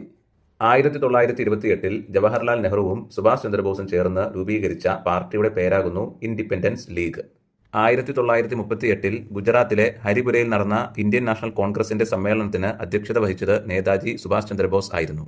1939 ഇന്ത്യൻ നാഷണൽ കോൺഗ്രസ് മുന്നോട്ട് വച്ച ഇലക്ഷനിലൂടെ തെരഞ്ഞെടുക്കപ്പെട്ട ആദ്യ കോൺഗ്രസ് പ്രസിഡന്റ് കൂടിയാകുന്നു സുഭാഷ് ചന്ദ്രബോസ്. മഹാത്മാഗാന്ധിജിയുടെ പ്രതിനിധിയായിട്ടുള്ള പട്ടാഭി സീതാരാമയ്യയെ പരാജയപ്പെടുത്തിയാണ് 1939 സുഭാഷ് ചന്ദ്രബോസ് കോൺഗ്രസിന്റെ പ്രസിഡന്റാകുന്നത്. അതുകൊണ്ട് തന്നെ 1939 മധ്യപ്രദേശിലെ ത്രിപുരയിൽ നടന്ന INCയുടെ സമ്മേളനത്തിന് അധ്യക്ഷത വഹിച്ചത് നേതാജി സുഭാഷ് ചന്ദ്രബോസ് ആയിരുന്നു. പിന്നീട് സുഭാഷ് ചന്ദ്രബോസ് ഇന്ത്യൻ നാഷണൽ കോൺഗ്രസിൽ നിന്നും രാജിവെച്ച ശേഷം ഇതേ വർഷം തന്നെ, അതായത് 1939 തന്നെ അദ്ദേഹം രൂപീകരിച്ച പാർട്ടിയുടെ പേരാകുന്നു forward bloc party. Forward bloc party 1939 Subhash Chandra Bose രൂപീകരിക്കുന്നത്. 1941 സുഭാഷ് ചന്ദ്രബോസ് വീട്ടുതടങ്കലിലായിരുന്നു ഉണ്ടായിരുന്നത്. 1941 ജനുവരി 7 സുഭാഷ് ചന്ദ്രബോസ് വീട്ടുതടങ്കലിൽ നിന്നും അപ്രത്യക്ഷനാകുന്നത് മൗലവി സിയാവുദ്ദീൻ എന്ന പേരിലായിരുന്നു. പിന്നീട് അദ്ദേഹം ഒർലാൻഡ മസാട്ട എന്ന പേരിൽ ജർമ്മനിയിലേക്ക് കടന്നു. സുഭാഷ് ചന്ദ്രബോസ് ജർമ്മനിയിലെത്തിയ ശേഷം 1941 ജൂലൈ 26 സുഭാഷ് ചന്ദ്രബോസ് ജർമ്മനിയിൽ സ്ഥാപിച്ച സംഘടനയുടെ പേരാകുന്നു ഇന്ത്യൻ ലീജിയൻ. ജർമ്മനിയുടെ പിന്തുണയോടുകൂടി ഇന്ത്യയിലെ ബ്രിട്ടീഷ് ആധിപത്യം അവസാനിപ്പിക്കുക എന്ന ലക്ഷ്യത്തോടു കൂടിയിട്ടാണ് 1941 സുഭാഷ് ചന്ദ്രബോസ് ഇന്ത്യൻ ലീജിയൻ എന്ന സംഘടന ജർമ്മനിയിൽ സ്ഥാപിച്ചത്. ഇനി നമുക്ക് INA, അതായത് ഇന്ത്യൻ നാഷണൽ ആർമി എന്ന സംഘടനയെക്കുറിച്ചൊന്ന് നോക്കാം. ഇന്ത്യൻ നാഷണൽ ആർമി എന്ന സൈനിക സംഘടന ആദ്യമായി രൂപീകരിച്ചത് റാഷ് ബിഹാരി ബോസും ക്യാപ്റ്റൻ മോഹൻ സിംഗും ചേർന്നാകുന്നു. ഇന്ത്യൻ നാഷണൽ ആർമി എന്ന സൈനിക സംഘടന ആദ്യമായി രൂപീകരിച്ചത് റാഷ് ബിഹാരി ബോസും ക്യാപ്റ്റൻ മോഹൻ സിംഗും ചേർന്നാകുന്നു. 1942 INAയുടെ ഔദ്യോഗിക രൂപീകരണം. 1943 സിംഗപ്പൂരിൽ വച്ചാണ് സുഭാഷ് ചന്ദ്രബോസ് INAയുടെ നേതൃത്വം ഏറ്റെടുക്കുന്നത്. എനിക്ക് രക്തം തരൂ, ഞാൻ നിങ്ങൾക്ക് സ്വാതന്ത്ര്യം തരാം എന്ന പ്രസ്താവന സുഭാഷ് ചന്ദ്രബോസിന്റേതാകുന്നു. ജയ് ഹിന്ദ് എന്ന മുദ്രാവാക്യവും ദില്ലി ചലോ എന്ന മുദ്രാവാക്യവും സുഭാഷ് ചന്ദ്രബോസിന്റേതാകുന്നു. 1943 ഒക്ടോബർ 21 സുഭാഷ് ചന്ദ്രബോസ് രൂപീകരിച്ച പാർട്ടിയുടെ പേരാകുന്നു ആസാദ് ഹിന്ദ് സർക്കാർ. ബ്രിട്ടീഷ് ആധിപത്യം അവസാനിപ്പിച്ച് ഇന്ത്യയെ സ്വതന്ത്രമാക്കുക എന്ന ലക്ഷ്യത്തോടു കൂടി രൂപീകരിക്കപ്പെട്ട സ്വാതന്ത്ര്യ ഗവൺമെന്റ് പാർട്ടിയാകുന്നു ആസാദ് ഹിന്ദ് സർക്കാർ. സുഭാഷ് ചന്ദ്രബോസിനെയും ശരത് ചന്ദ്രബോസിനെയും ചേർത്താണ് ബോസ് സഹോദരന്മാർ എന്നറിയപ്പെടുന്നത്. ബോസ് സഹോദരന്മാർ എന്നറിയപ്പെടുന്നത് സുഭാഷ് ചന്ദ്രബോസിനെയും ശരത് ചന്ദ്രബോസിനെയും ചേർത്താകുന്നു. റേഡിയോയിലൂടെ ഇന്ത്യക്കാരെ അഭിസംബോധന ചെയ്ത ആദ്യ ഇന്ത്യൻ ദേശീയ നേതാവ് കൂടിയാകുന്നു സുഭാഷ് ചന്ദ്രബോസ്. മഹാത്മാഗാന്ധിജിയെ രാഷ്ട്രപിതാവ് എന്ന് ആദ്യമായി അഭിസംബോധന ചെയ്തതും സുഭാഷ് ചന്ദ്രബോസ് ആകുന്നു. 1945 ഓഗസ്റ്റ് 18 ഏഷ്യ കോണ്ടിനെന്റിലെ ഈസ്റ്റ് ഏഷ്യയിൽ വരുന്ന തൈവാൻ എന്ന രാജ്യത്തെ തൈവോക്കു എയർപോർട്ടിൽ വെച്ചുണ്ടായ വിമാനാപകടത്തിലാണ് നേതാജി സുഭാഷ് ചന്ദ്രബോസ് കൊല്ലപ്പെടുന്നത്. സുഭാഷ് ചന്ദ്രബോസിന്റെ മരണശേഷം സുഭാഷ് ചന്ദ്രബോസിന്റെ നേതൃത്വത്തിലുണ്ടായിരുന്ന ഇന്ത്യൻ നാഷണൽ ആർമിയിലെ പോരാളികളുടെ വിചാരണ 1945 ഡൽഹിയിലെ ചെങ്കോട്ടയിൽ വെച്ച് നടക്കുകയുണ്ടായി. ആ വിചാരണയിൽ തൂക്കിലേറ്റപ്പെട്ട കേരളത്തിൽ നിന്നുള്ള സ്വാതന്ത്ര്യ സമര സേനാനിയായിരുന്നു വക്കം അബ്ദുൽ ഖാദർ. വക്കം അബ്ദുൽ ഖാദർ മൗലവി അല്ല, ഓക്കെ. തൂക്കിലേറ്റുന്ന സമയത്ത് വക്കം അബ്ദുൽ ഖാദറിന്റെ പ്രായം 26 ആയിരുന്നു. വക്കം അബ്ദുൽ ഖാദർ മൗലവിയും വക്കം അബ്ദുൽ ഖാദറും ഇവർ രണ്ടും ആരാണെന്നുള്ളത് ഈ ക്ലാസിന്റെ അവസാനം പറയാം. സുഭാഷ് ചന്ദ്രബോസിന്റെ അപൂർണമായ 2 ഓട്ടോബയോഗ്രഫീസിന്റെ പേരാകുന്നു ഇന്ത്യൻ പിൽഗ്രിം, അതുപോലെ ഇന്ത്യൻ സ്ട്രഗിൾ. അദ്ദേഹത്തിന്റെ മറ്റൊരു ബുക്ക് കൂടിയുണ്ട്, അതിന്റെ പേരാകുന്നു letters to Emilie Schenkl. Subhash ചന്ദ്രബോസിന്റെ തിരോധാനത്തെ പറ്റിയുള്ള അന്വേഷണ കമ്മീഷന്റെ പേരാകുന്നു മുഖർജി കമ്മീഷൻ. സുഭാഷ് ചന്ദ്രബോസിന്റെ തിരോധാനത്തെ പറ്റിയുള്ള അന്വേഷണ കമ്മിറ്റികളുടെ പേരാകുന്നു Shahnawaz committee and Khosla committee. 1992 Subhash ചന്ദ്രബോസിന് മരണാനന്തര ബഹുമതിയായി ഭാരതരത്ന ലഭിക്കുന്നത്. എന്നാൽ അദ്ദേഹത്തിന്റെ കുടുംബത്തിലുള്ളവർ സുഭാഷ് ചന്ദ്രബോസ് ഇപ്പോഴും മരിച്ചതായി വിശ്വസിക്കുന്നില്ല. അതുകൊണ്ട് തന്നെ അദ്ദേഹത്തിന് കൊടുത്ത ഭാരതരത്ന 1997 റദ്ദാക്കുകയാണ് ഉണ്ടായത്. സുഭാഷ് ചന്ദ്രബോസിനോടുള്ള ബഹുമാനാർത്ഥം ആൻഡോമാൻ നിക്കോബാർ ഐലൻഡ്സിൽ വരുന്ന റോസ് ഐലൻഡിന് സുഭാഷ് ചന്ദ്രബോസ് ഐലൻഡ് എന്നുള്ള പേരാക്കി മാറ്റി. അതുപോലെ ആൻഡമാൻ നിക്കോബാർ ഐലൻഡ്സിൽ വരുന്ന ഹാവ്ലോക്ക് ഐലൻഡിന് സ്വരാജ് ഐലൻഡ് എന്നും നീൽ ഐലൻഡിന് ഷഹീദ് ഐലൻഡ് എന്നീ പേരുകളും നൽകിയിട്ടുണ്ട്. സുഭാഷ് ചന്ദ്രബോസുമായി ബന്ധപ്പെട്ട് 2 ഫാക്ടുകൾ കൂടി നമുക്ക് പഠിക്കാനുണ്ട്, അതുകൂടി പറയാം. Indian national army that is INA എന്ന സൈനിക സംഘടന ആദ്യമായി രൂപീകരിക്കുന്നത് 1942 റാഷ് ബിഹാരി ബോസും ക്യാപ്റ്റൻ മോഹൻ സിംഗും കൂടി ചേർന്നിട്ടാണെന്ന് നമ്മൾ ഓൾറെഡി പറഞ്ഞു. ഓക്കെ, പിറ്റേ വർഷം അതായത് 1943 സിംഗപ്പൂരിൽ വെച്ച് സുഭാഷ് ചന്ദ്രബോസ് INA നേതൃത്വം ഏറ്റെടുക്കുന്നത്. സിംഗപ്പൂരിൽ വെച്ച് INA നേതൃത്വം സുഭാഷ് ചന്ദ്രബോസ് ഏറ്റെടുത്ത ശേഷം പിന്നീട് INA ആസ്ഥാനം സിംഗപ്പൂരിൽ നിന്നും മ്യാൻമറിലെ റാങ്കൂണിലേക്ക് മാറ്റുകയാണ് ഉണ്ടായത്. അതുകൂടി ഓർത്തു വെക്കുക, സിംഗപ്പൂരിൽ നിന്നും റാങ്കൂണിലേക്ക് INA ആസ്ഥാനം മാറ്റിയത് സുഭാഷ് ചന്ദ്രബോസ് ആകുന്നു. മറ്റൊരു കാര്യം പറയാനുള്ളത്, കേരളത്തിൽ നിന്നുള്ള സ്വാതന്ത്ര്യ സമര സേനാനിയിൽ INA പോരാളിയായിട്ടുണ്ടായിരുന്ന വക്കം അബ്ദുൽ ഖാദറിനെ തൂക്കിലേറ്റുന്നത് 1943 വക്കം അബ്ദുൽ ഖാദറും വക്കം അബ്ദുൽ ഖാദർ മൗലവി ഇവർ രണ്ടു പേരാണ്. ഇവരെക്കുറിച്ചുള്ള കാര്യങ്ങൾ പറഞ്ഞു തരാം. സുഭാഷ് ചന്ദ്രബോസ് പറഞ്ഞ ഈ കാര്യങ്ങൾ നമുക്കൊന്ന് വായിച്ചു നോക്കാം. പൊതുജനവികാരം അതിന്റെ പാരമ്യത്തിൽ എത്തി നിൽക്കുമ്പോൾ പിന്മാറ്റത്തിന്റെ കാഹളം പുറപ്പെടുവിക്കുന്നത് ഒരു ദേശീയ ദുരന്തത്തിൽ കുറഞ്ഞ മറ്റൊന്നുമല്ല. മഹാത്മയുടെ പ്രധാന കൂട്ടാളികളായ ദേശബന്ധു CR ദാസ്, മോത്തിലാൽ നെഹ്റു, ലാലാ ലജ്പത് റായ്, പിന്നെ ഞാനും ജയിലിൽ വെച്ച് പൊതുജനങ്ങളുടെ പ്രതിഷേധത്തോടൊപ്പം ചേർന്നു. മഹാത്മാഗാന്ധിയുടെ ഈ പിന്മാറ്റത്തിൽ ദുഃഖിതനും രോഷാകുലനുമായ ദേശബന്ധുവിനെയായിരുന്നു ഞാൻ ജയിലിൽ വെച്ച് കണ്ടത്. Subhash Chandra Bose. Vakkom Abdul Khader Maulavi. His period of life was from 1873 to 1982. That means he lived up to the age of 59. ഒരു കാര്യം പ്രത്യേകം ശ്രദ്ധിക്കുക, വക്കം വൈക്കം ഇത് രണ്ടും 2 സ്ഥലങ്ങളാകുന്നു. വക്കം തിരുവനന്തപുരത്തും വൈക്കം കോട്ടയത്തുമാകുന്നു ഉള്ളത്. ഓക്കെ, പിന്നെ ഒരു കാര്യം പ്രത്യേകം നമ്മൾ മനസ്സിലാക്കണം, വക്കം മുഹമ്മദ് അബ്ദുൽ ഖാദർ ഉണ്ട്, വക്കം അബ്ദുൽ ഖാദർ മൗലവി ഉണ്ട്. ഇവർ രണ്ടും 2 പേരാകുന്നു. ഒരാളുടെ പേര് വക്കം മുഹമ്മദ് അബ്ദുൽ ഖാദർ എന്ന് മാത്രമേ ഉള്ളൂ, മൗലവി എന്നില്ല. മറ്റൊരാളുടെ പേരാകുന്നു വക്കം അബ്ദുൽ ഖാദർ മൗലവി. നമുക്ക് പഠിക്കാനുള്ളത് വക്കം അബ്ദുൽ ഖാദർ മൗലവിയെ കുറിച്ചാകുന്നു. വക്കം മുഹമ്മദ് അബ്ദുൽ ഖാദറിനെ കുറിച്ച് നമുക്ക് പഠിക്കാനില്ല. ഇവർ രണ്ടും 2 പേരാകുന്നു. നമ്മൾ യൂട്യൂബ് ചാനലിൽ വക്കം അബ്ദുൽ ഖാദർ മൗലവി എന്ന് പറഞ്ഞ് സെർച്ച് ചെയ്യുമ്പോൾ വക്കം മുഹമ്മദ് അബ്ദുൽ ഖാദറിന്റെ ഹിസ്റ്ററി വരാറുണ്ട്. അത് വെച്ച് പലരും പരീക്ഷയ്ക്ക് പഠിച്ചിട്ട് പോകും. പക്ഷേ അതല്ല ഈ വക്കം അബ്ദുൽ ഖാദർ മൗലവി. വക്കം മുഹമ്മദ് അബ്ദുൽ ഖാദറിനെ കുറിച്ച് പറയുകയാണെങ്കിൽ വക്കം മുഹമ്മദ് അബ്ദുൽ ഖാദർ INA പോരാളിയായിരുന്നു. അദ്ദേഹം 1970 ജനിക്കുന്നത്. 1943 അദ്ദേഹം തൂക്കുമരത്തിലേറ്റപ്പെട്ടു. 26 വയസ്സിലാണ് അദ്ദേഹം തൂക്കുമരത്തിലേറ്റപ്പെട്ടത്. വക്കം മുഹമ്മദ് അബ്ദുൽ ഖാദറിനെ കേരളത്തിന്റെ ഭഗത് സിംഗ് എന്നറിയപ്പെടുന്നു. എന്നാൽ നമ്മൾ ഇപ്പോൾ പഠിക്കാൻ പോകുന്ന വക്കം അബ്ദുൽ ഖാദർ മൗലവി INA പോരാളിയായിരുന്നില്ല. അദ്ദേഹത്തെ തൂക്കുമരത്തിലേറ്റപ്പെട്ടിട്ടില്ല. അതുപോലെ കേരളത്തിലെ ഭഗത് സിംഗ് എന്ന് വക്കം അബ്ദുൽ ഖാദർ മൗലവിയെ പറയുന്നില്ല. കേരളത്തിലെ ഭഗത് സിംഗ് എന്ന് പറയുന്നത് വക്കം മുഹമ്മദ് അബ്ദുൽ ഖാദറിനെയാണ്. അപ്പോൾ പേര് മാറിപ്പോകാതിരിക്കാനായിട്ട് ഒരാളുടെ പേരിന് ശേഷം മൗലവി ഇല്ല. നമുക്ക് പഠിക്കാൻ പോകുന്ന ആളുടെ പേരിന് ശേഷം മൗലവി ഉണ്ട്. ഓക്കെ, പിന്നെ വക്കം മുഹമ്മദ് അബ്ദുൽ ഖാദർ 26 വയസ്സ് വരെയാണ് ജീവിച്ചിട്ടുള്ളൂ. വക്കം അബ്ദുൽ ഖാദർ മൗലവി 59 വയസ്സ് വരെ ജീവിച്ചിട്ടുണ്ട്. ഓക്കെ, ഇനി നമുക്ക് നമ്മുടെ ടോപ്പിക്കിലേക്ക് വരാം. വക്കം അബ്ദുൽ ഖാദർ മൗലവി 1873 തിരുവനന്തപുരം ജില്ലയിലെ ചിറയൻകീഴ് താലൂക്കിൽ വക്കം എന്ന പ്രദേശത്താണ് വക്കം അബ്ദുൽ ഖാദർ മൗലവി ജനിക്കുന്നത്. വക്കം അബ്ദുൽ ഖാദർ മൗലവി എന്നുള്ള പേര് കേൾക്കുമ്പോൾ നമ്മുടെ മനസ്സിലേക്ക് ആദ്യം ഓർമ്മ വരേണ്ട ഒരു കാര്യമുണ്ട്, അത് പറയാം. കേരളത്തിലെ മുസ്ലിം നവോത്ഥാനത്തിന്റെ പിതാവ് എന്നാണ് വക്കം അബ്ദുൽ ഖാദർ മൗലവി അറിയപ്പെടുന്നത്. കേരളത്തിലെ മുസ്ലിം നവോത്ഥാനത്തിന്റെ പിതാവ് എന്നാണ് കേരളത്തിലെ മുസ്ലിം നവോത്ഥാനത്തിന്റെ പിതാവ് എന്നാണ് വക്കം അബ്ദുൽ ഖാദർ മൗലവി അറിയപ്പെടുന്നത്. 1905 തിരുവനന്തപുരത്തെ അഞ്ചുതെങ്ങിൽ നിന്ന് ആരംഭിച്ച സ്വദേശാഭിമാനി പത്രത്തിന്റെ സ്ഥാപകനാകുന്നു വക്കം അബ്ദുൽ ഖാദർ മൗലവി. ഈ സ്വദേശാഭിമാനി പത്രത്തിന്റെ ആദ്യ എഡിറ്ററാകുന്നു CP ഗോവിന്ദൻ പിള്ള. മുസ്ലിമീങ്ങൾക്കിടയിൽ അറിവിന്റെ വെളിച്ചം പകരുവാനായി 1906 വക്കം അബ്ദുൽ ഖാദർ മൗലവി മുസ്ലിം എന്ന മാഗസീന്റെ പ്രസിദ്ധീകരണം ആരംഭിച്ചു. 1918 അൽ ഇസ്ലാം എന്ന പേരിലുള്ള അറബി മലയാളം മാഗസീന്റെ പ്രസിദ്ധീകരണം ആരംഭിച്ചതും വക്കം അബ്ദുൽ ഖാദർ മൗലവി ആകുന്നു. In 1931 Vakkom Abdul Khader Maulavi started another publication. അതിന്റെ പേരാകുന്നു ദീപിക. ഈ ദീപിക എന്ന് പറയുന്ന പ്രസിദ്ധീകരണത്തിലാണ് ഖുർആൻ ആദ്യമായി മലയാളത്തിലേക്ക് തർജ്ജമ ചെയ്ത് വക്കം അബ്ദുൽ ഖാദർ മൗലവി പ്രസിദ്ധപ്പെടുത്തിയത്. ഖുർആൻ ആദ്യമായിട്ട് മലയാളത്തിലേക്ക് തർജ്ജമ ചെയ്ത് പ്രസിദ്ധപ്പെടുത്തിയത് വക്കം അബ്ദുൽ ഖാദർ മൗലവിയുടെ ദീപിക എന്ന പ്രസിദ്ധീകരണത്തിലായിരുന്നു. ട്രാവൻകൂർ അറബിക് ബോർഡ് രൂപീകരിച്ചപ്പോൾ അതിന്റെ ആദ്യ ചെയർമാനായിരുന്നു വക്കം അബ്ദുൽ ഖാദർ മൗലവി. മാത്രമല്ല അദ്ദേഹത്തിന് അറബി, മലയാളം, പേർഷ്യൻ, ഉറുദു, സംസ്കൃതം എന്നീ ഭാഷകൾ അറിയാമായിരുന്നു. സാമൂഹികമായ പിന്നോക്കാവസ്ഥ പരിഹരിക്കുവാനുള്ള ഏകമാർഗം വിദ്യാഭ്യാസമാണെന്ന് വക്കം അബ്ദുൽ ഖാദർ മൗലവി സമൂഹത്തോടായി പറഞ്ഞു. വക്കം മൗലവി മെമ്മോറിയൽ സ്റ്റഡി ആൻഡ് റിസർച്ച് സെന്ററിന്റെ ആസ്ഥാനം കോഴിക്കോടാകുന്നു. ചിറയൻകീഴ് താലൂക്കിലെ മുസ്ലിം സമാജം ആലപ്പുഴ ലജ്നത്തുൽ മുഹമ്മദിയ സംഘം, കൊടുങ്ങല്ലൂരിലെ മുസ്ലിം ഐക്യ സംഘം, അഖില തിരുവിതാംകൂർ മുസ്ലിം മഹാജന സഭ, Islam Dharma Paripalana Samajam, Muslim printing house, Islamic publishing house, Dharmaposhini Sabha എന്നിവയെല്ലാം വക്കം അബ്ദുൽ ഖാദർ മൗലവിയുമായി ബന്ധപ്പെട്ടിരിക്കുന്നു. അദ്ദേഹത്തിന്റെ പ്രധാന കൃതികളാകുന്നു ഇസ്ലാം മത സിദ്ധാന്ത സംഗ്രഹം, അതുപോലെ ദാഉസ് സബാഹ്. മൗലാന അബുൽ കലാം ആസാദ് 1888 നവംബർ 11 സൗദി അറേബ്യയിലെ മക്കയിലാണ് മൗലാന അബുൽ കലാം ആസാദ് ജനിക്കുന്നത്. ഇദ്ദേഹത്തിന്റെ ജന്മദിനമായ നവംബർ 11 ദേശീയ വിദ്യാഭ്യാസ ദിനമായി ആചരിക്കുന്നു. ഇന്ത്യയിലെ ആദ്യത്തെ വിദ്യാഭ്യാസ മന്ത്രിയാകുന്നു മൗലാന അബുൽ കലാം ആസാദ്. ഇന്ത്യയിലെ ആദ്യ മന്ത്രിസഭയിൽ വിദ്യാഭ്യാസം, ശാസ്ത്ര ഗവേഷണം എന്നീ വകുപ്പുകൾ കൈകാര്യം ചെയ്തത് മൗലാന അബുൽ കലാം ആസാദാകുന്നു. മൗലാന അബുൽ കലാം ആസാദിന്റെ പുസ്തകവും അദ്ദേഹത്തിന്റെ ഓട്ടോബയോഗ്രഫിയുമായിട്ടുള്ള ബുക്കിന്റെ പേരാകുന്നു ഇന്ത്യ വിൻസ് ഫ്രീഡം. സ്വാതന്ത്ര്യം ലഭിക്കുന്നതിന് മുമ്പ് കോൺഗ്രസിന്റെ കൂടുതൽ കാലം പ്രസിഡന്റ് ആയിരുന്നതും പ്രായം കുറഞ്ഞ പ്രസിഡന്റ് ആയിരുന്നതും ക്വിറ്റ് ഇന്ത്യ സമര പ്രസിഡന്റ് ആയിരുന്നതുമായ ഇന്ത്യൻ ദേശീയ നേതാവാകുന്നു മൗലാന അബുൽ കലാം ആസാദ്. അൽ ഹിലാൽ പത്രം, അൽ ബലാഗ് പത്രം, പൈഗാം വീക്കിലി എന്നിവ മൗലാന അബുൽ കലാം ആസാദിൻ്റെതാകുന്നു.